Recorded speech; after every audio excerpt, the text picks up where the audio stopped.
Donc en fait, le tai chi est un art martial souple chinois, classé comme un art interne, et comme un vieil arbre millénaire, il a un tronc unique mais de multiples branches.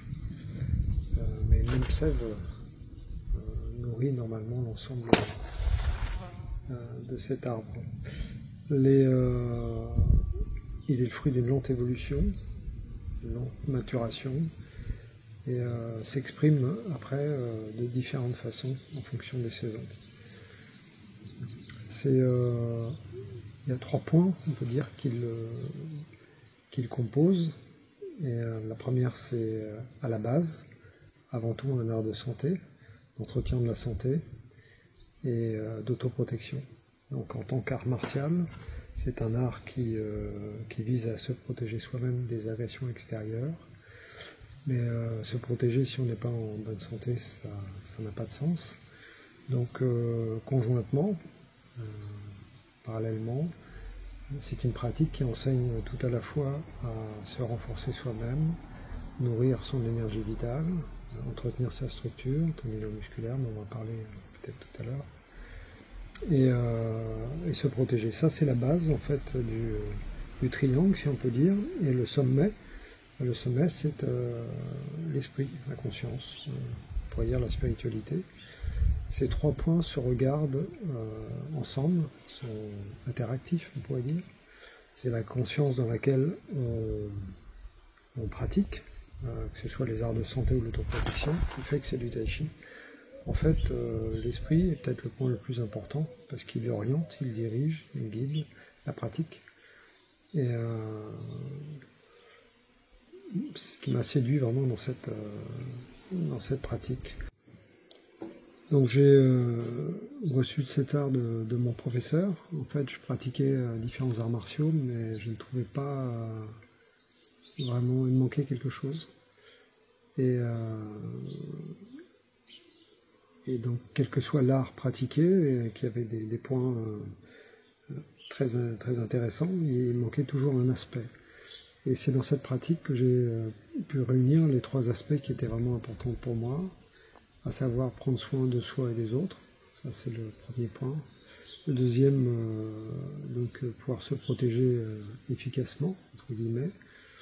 Et on en reparlera peut-être de la différence entre les arts martiaux et les sports de combat. Et le troisième point, c'est l'esprit dans lequel les choses sont pratiquées, la conscience, l'esprit du tai chi, en fait. Et de réunir ces 3 points dans un tout cohérent et interactif. Ça, c'est vraiment ce qui m'a séduit chez mon professeur quand je l'ai rencontré. Et c'est un peu ce qui définit Maître Cheng, qu'on appelait le maître des 5 excellences. C'est-à-dire que sa vie n'était pas fragmentée en 5 points particuliers, c'est-à-dire qu'il exprimait dans tous ses domaines ce qu'il était.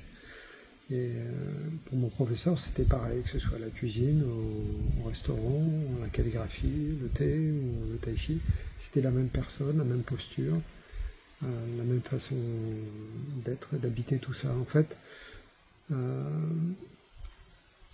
au départ, il y avait la pratique et ma vie, et après j'ai compris grâce à lui qu'en fait la vie n'était que l'expression de la pratique.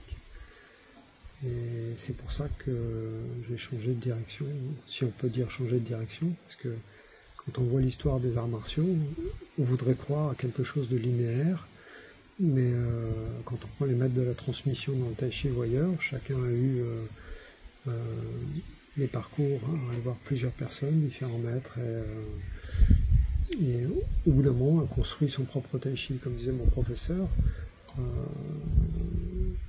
L'important, c'est de faire son propre tai chi, parce que chacun ne peut que faire son propre tai chi. Chacun ne peut qu'exprimer lui-même. Quand j'enseigne les massages, dans les formations de massage chinois, j'enseigne la même chose, et j'ai 30 personnes, et 30 personnes vont exprimer la technique différemment, en fonction de leur gabarit, de leur histoire, de leur géographie, de leur particularité. Voilà. Donc, et chacun est limité par ce qu'il est, et en prenant conscience petit à petit de ce que nous sommes, en transformant les choses, notre qualité change. C'est souvent dans le sens que c'est regardé en fait. Voilà, donc je m'inscris dans cette lignée, la lignée de l'école Yang plutôt, mais aujourd'hui on parle de style Chan Manchi, puisque le maître fondateur de cette école c'est Chan Manchi, mais chacun des maîtres qui lui ont succédé dans cette lignée, comme dans les autres, a apporté sa touche personnelle, sa compréhension, sa propre compréhension. Donc je crois qu'on ne peut pas dire qu'on fait le tai chi de maître Chan Manchi, seul lui peut le faire. Je crois qu'on ne peut faire que son propre tai chi, et donc ce que j'essaie de pratiquer, enfin ce que je pratique, c'est ma propre compréhension du tai chi. Voilà. Et celle-ci, évidemment, évolue avec le temps, avec la pratique elle-même. En tant qu'art de santé, le tai chi se fonde sur le grand système médical qu'est la médecine chinoise, et donc s'appuie sur ses connaissances. Et ce n'est pas juste une gymnastique en mouvement, telle qu'on pourrait l'entendre. C'est une science au sens propre du terme, qui vise dans un premier temps à équilibrer le yin-yang en soi, et ça s'exprime de plusieurs façons. Donc la restauration des jeux articulaires, du système tendino-musculaire, l'équilibrage du système des organes entrailles, du sang et de l'énergie, de son rapport entre les deux. Ici, il y a différents aspects qui sont développés et qui font que la souplesse générale, l'immunité sont renforcées par cette pratique. Le point peut-être le plus essentiel, c'est celui de la culture, du raffinement du souffle, et il nous porte vers le troisième aspect dont on parlera plus tard, c'est l'esprit. Et donc entretenir, renforcer le corps, la structure corporelle, nourrir le principe vital par la culture du souffle. Et puis le troisième point, c'est apaiser l'esprit. Le fait de porter son attention sur la respiration, un certain type de respiration particulière, à travers l'apprentissage lent des mouvements, eh bien, favorise la détente, le relâchement, l'apaisement, et participe à une certaine méditation, on va dire, si on peut utiliser ce terme, bien que ce terme est un peu galvaudé. Voilà. Donc ça, c'est le point par rapport à l'entretien de la santé. La pratique se compose de ce qu'on appelle Neigong, Gong travail interne, l'exercice de Jimengong, c'est l'exercice racine dans lequel sont contenus les principes de l'art, et qui favorise donc ce qu'on appelle la réunion des 5 arcs, par exemple, la réunification du corps. En tout cas, ce qu'on prépare à travers toute cette première partie, c'est le développement de ce qu'on appelle le corps de Tai Chi, où la structure corporelle, osseuse, élastique, le souffle et l'esprit sont réunis au travers des principes communs, de verticalité, de centrage, de relâchement, de transfert de poids. Je ne vais pas rentrer dans les termes trop techniques, mais l'idée c'est de développer ce qu'on appelle le corps de Tai Chi, qui est un corps souple en fait. Par le relâchement, ce qu'on cherche c'est atteindre ce qu'on appelle la souplesse, et l'extrême souplesse va nous conduire vers ce qu'on appelle la fermeté. Et donc relâcher toute tension, laisser s'ouvrir les articulations, laisser descendre le souffle tantienne, tout ça participe à ce qu'il y ait une transformation s'opère, c'est-à-dire ce dont on parle au niveau de l'esprit ou du corps sont pas séparés en fait, c'est une seule et même chose. La pratique du Tai Chi nous réunit quelque part par le travail du souffle, de la conscience, réunit différentes parties de notre être et à la fois renforce notre vitalité, renforce notre immunité, renforce le fonctionnement des organes entrailles et en même temps nous éveille quelque part en tout cas développe une conscience plus fine de ce que nous sommes, de ce qu'est un homme dans son environnement, dans ses relations avec l'univers, avec tous les êtres. Donc ça c'est pour moi le point le plus important dont on reparlera tout à l'heure.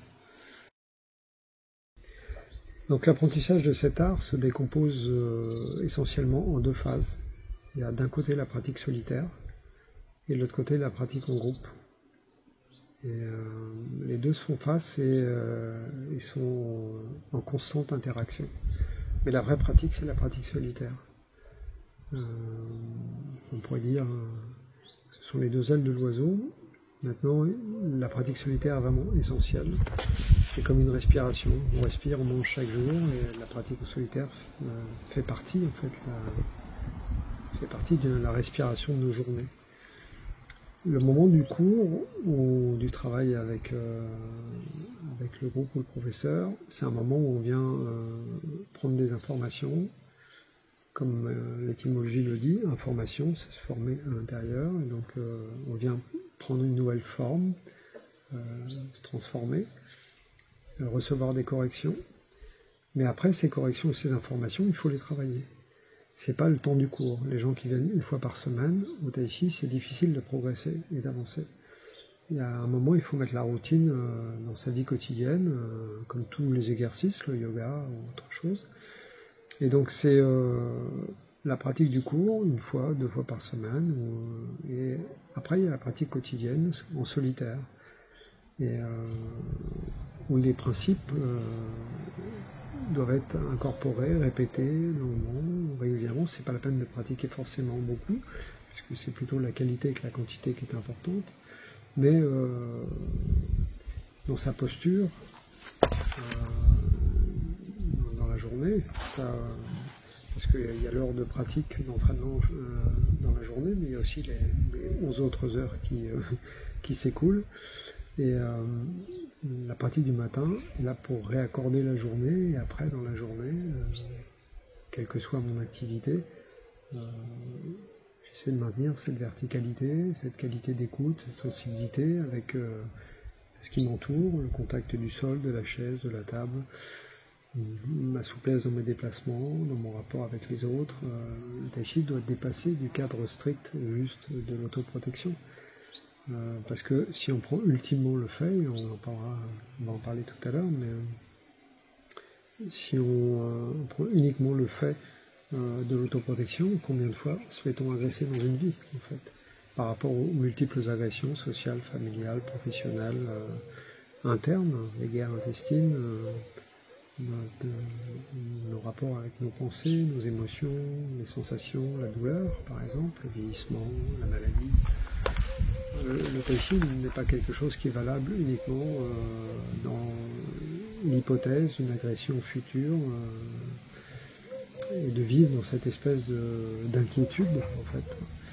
L'idée, c'est de ramener de la paix, la joie dans sa vie quotidienne, et pour ce faire, entretenir, changer son rapport, transformer sa relation, et ça se transforme par un regard différent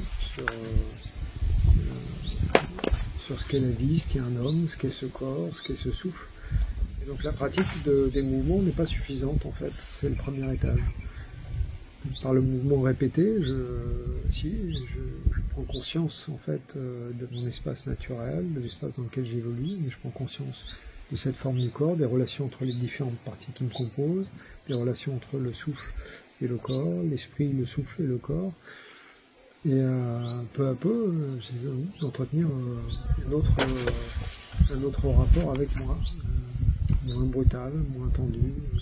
J'essaie d'aller vers la douceur. En tout cas, c'est la direction qu'a donnée Maître Cheng dans son tai chi, de développer plus de douceur, plus de sensibilité, ce qui n'est pas sensiblerie ni sentimentalisme, mais plus de sensibilité avec soi et dans son rapport à tous les êtres. Voilà. Donc ça, c'est l'apprentissage. Donc il y a deux parties, travail en groupe, en cours particulier, cours collectif, et la pratique en solitaire. La pratique en solitaire, c'est vraiment le point le plus important.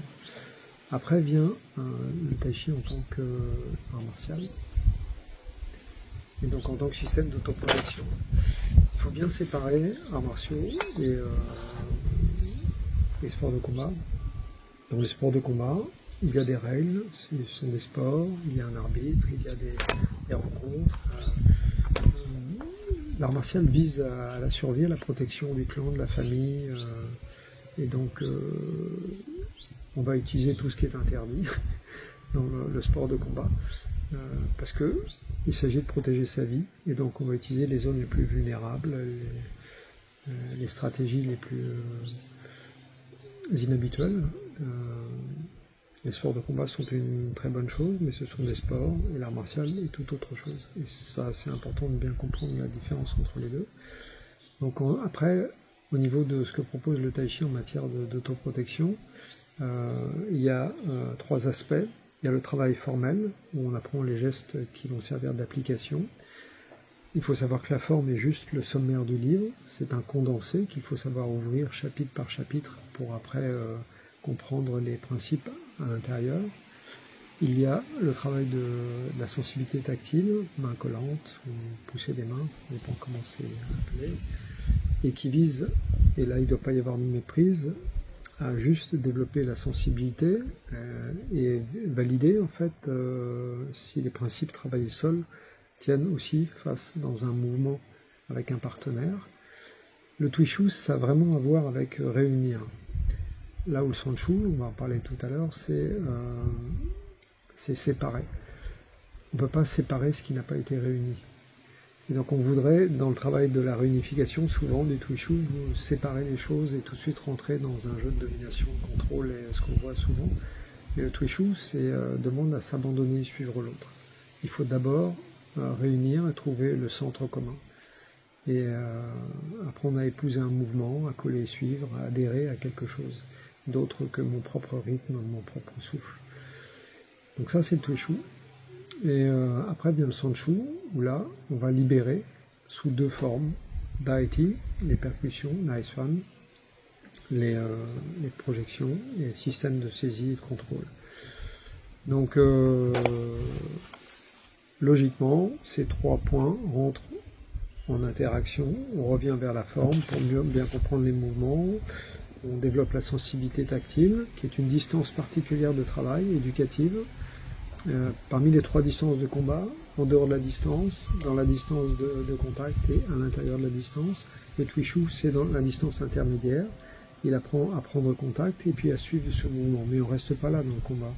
Dans le combat, les choses rentrent et sortent, ici, tournent. Donc ça, c'est le Sanshu. Le Sanshu apprend à rompre avec la distance, à reprendre, à rentrer dans la structure, à désorganiser la structure adverse, en utilisant différentes méthodes techniques qui sont contenues dans la forme. Donc ces 3 points doivent être bien compris indépendamment, puis après réunis dans le travail, avec des thèmes évidemment, et ça fait... c'est tout l'art de la pédagogie. Pourquoi j'ai choisi le Tai Chi? Parce que dans sa façon de concevoir on va dire l'affrontement, ça reste très rond, très spiralé, et la voie de la souplesse est poussée jusque là, jusque dans l'affrontement. Et c'est quelque chose qui est important pour moi, qui me correspond. Il y a des gens, les tigres combattent comme des tigres, les lapins comme des lapins, et je pense qu'il faut arrêter de croire qu'un lapin peut combattre comme un tigre. On a souvent tendance à penser qu'on peut combattre comme un tigre, et il suffit de voir le comportement par exemple d'un rat dans un box de chevaux, et qu'on veut sortir. Personne n'a envie d'aller le voir, hein, parce que, à main nue, parce que c'est pas parce que c'est un petit rat qu'il n'est pas dangereux. Chacun doit comprendre sa nature et agir à partir de sa nature, et une girafe est une girafe, un hippopotame est un hippopotame, et l'hippopotame combat comme un hippopotame, pas comme une girafe. Donc le décalage souvent est lié au fait qu'on voudrait être autre chose que ce que nous sommes en fait, et agir comme si c'était toujours l'été dans sa vie, alors qu'on est passé à l'automne de sa vie, donc il faut respecter nos rythmiques, nos propres saisons, et puis nos dispositions foncières, en fait.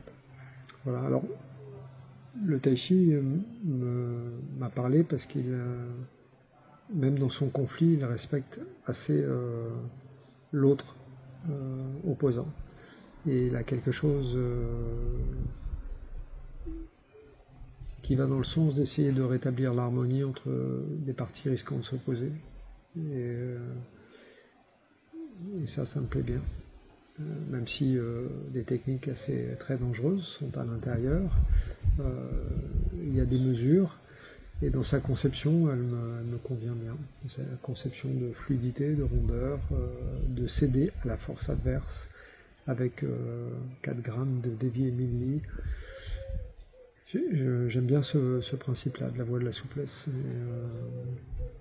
Je me sens plus serpent que grue, en fait, puisque l'image fondatrice c'est cette relation que Chan Sang Feng aurait eue en ce songe entre une grue et un serpent, et aux attaques du volatile, pointu, direct, le serpent répondait tout en fluidité et en rondeur.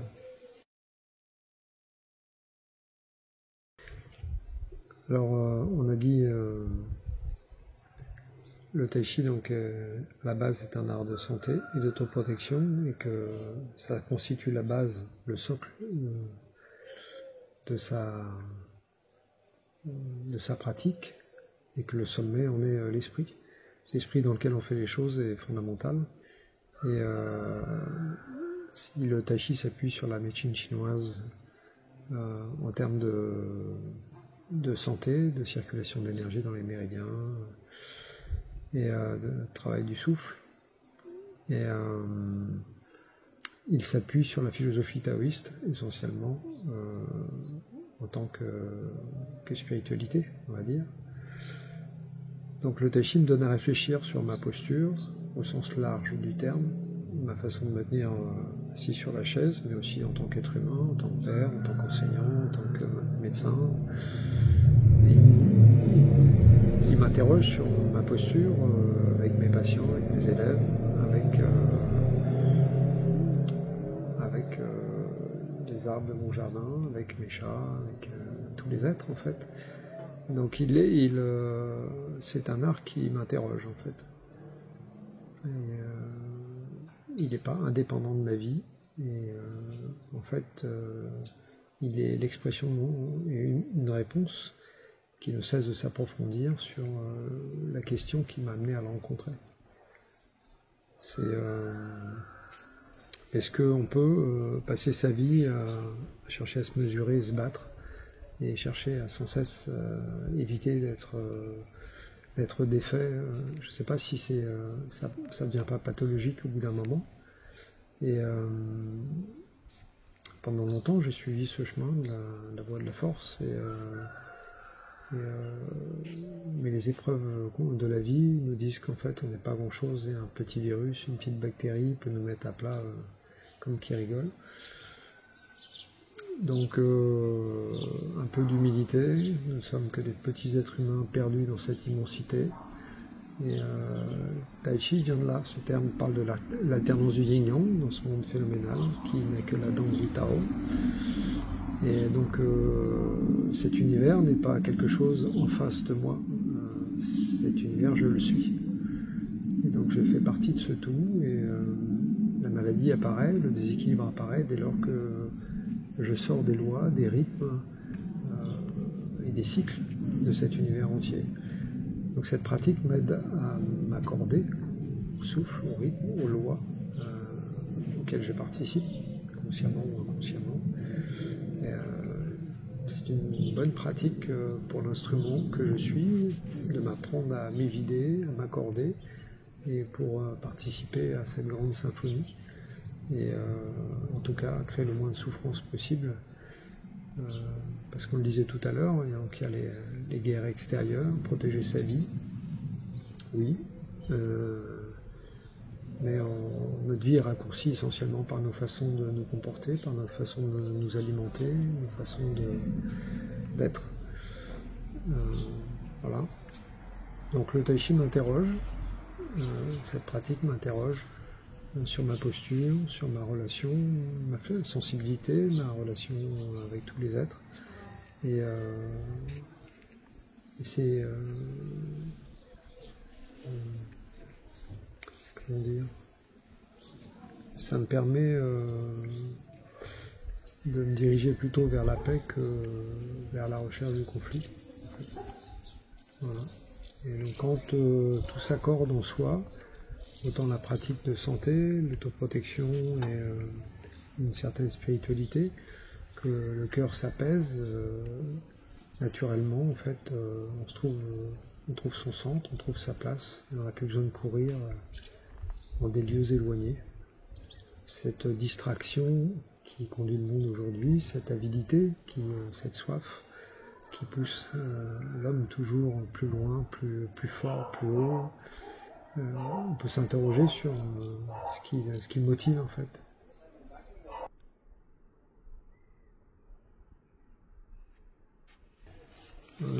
On dit du tai chi que c'est la danse du Tao, et donc cette danse m'apprend à danser et à m'accorder en fait à ce qui apparaît et disparaît dans ma vie. Voilà.